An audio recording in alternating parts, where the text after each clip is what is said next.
നമസ്കാരം. ഓട്ടം പോകുന്നതിനായി വിളിച്ചു വരുത്തിയ ഓട്ടോ ഡ്രൈവറെ ഗൃഹനാഥൻ കുത്തി പരിക്കേൽപ്പിച്ച ശേഷം ജീവനൊടുക്കി. പരിക്കേറ്റ ഓട്ടോ ഡ്രൈവർ വാഹനവുമായി രക്ഷപ്പെടാൻ ശ്രമിക്കുന്നതിനിടെ വാഹനാപകടത്തിൽപ്പെട്ടു. കോട്ടയം അറുന്നൂറ്റിമംഗലത്താണ് ഈ നാടകീയ സംഭവം നടന്നത്. കടുത്തുരുത്തി അറുന്നൂറ്റിമംഗലം മുളമടയ്ക്കൽ ഷിബു ലൂക്കോസ് എന്ന 48-കാരനാണ് തൂങ്ങി മരിച്ചത്. അറുന്നൂറ്റിമംഗലം സ്റ്റാൻഡിലെ ഓട്ടോറിക്ഷ ഡ്രൈവറായ കേസ്പുരം വടക്കേ കണ്ണംകരയത്ത് VS പ്രഭാതനാണ് കുത്തേറ്റത്. ഉച്ചയ്ക്ക് 12 മണിയോടെയായിരുന്നു സംഭവം. വ്യക്തിപരമായ പ്രശ്നങ്ങളാണ് നാടകീയ സംഭവങ്ങൾക്ക് വഴിവെച്ചതെന്ന് പോലീസ് പറയുന്നു. ടാപ്പിംഗ് തൊഴിലാളിയായ ഷിബു ഇന്ന് ഉച്ചയ്ക്കാണ് ഓട്ടം പോകാനായി പ്രഭാതിനെ വീട്ടിലേക്ക് വിളിച്ചു വരുത്തിയത്. വീട്ടിലെത്തിയ ഓട്ടോറിക്ഷ ഡ്രൈവറെ ഷിബു അവിടെ വെച്ച് തന്നെ കുത്തി പരിക്കേൽപ്പിച്ചു.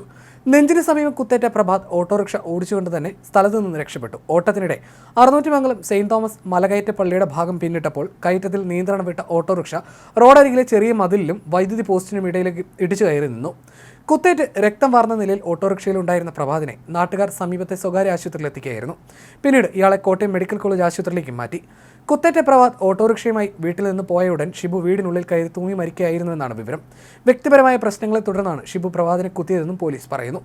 ഷിബുവിന്റെ മൃതദേഹം വെള്ളൂർ പോലീസ് എത്തി മുട്ടച്ചിറ HGM ആശുപത്രി മോർച്ചറിയിലേക്ക് മാറ്റി. സിംഗപ്പൂരിൽ ജോലി ചെയ്യുന്ന ഷിബുവിന്റെ ഭാര്യ ഷീബ പിതാവിന്റെ മരണവുമായി ബന്ധപ്പെട്ട് അടുത്തിടെയാണ് നാട്ടിലെത്തിയത്. വെള്ളിയാഴ്ച ജോലി സ്ഥലത്തേക്ക് മടങ്ങിപ്പോകാനിരിക്കെയാണ് ഈ ദാരുണ സംഭവം ഉണ്ടായത്.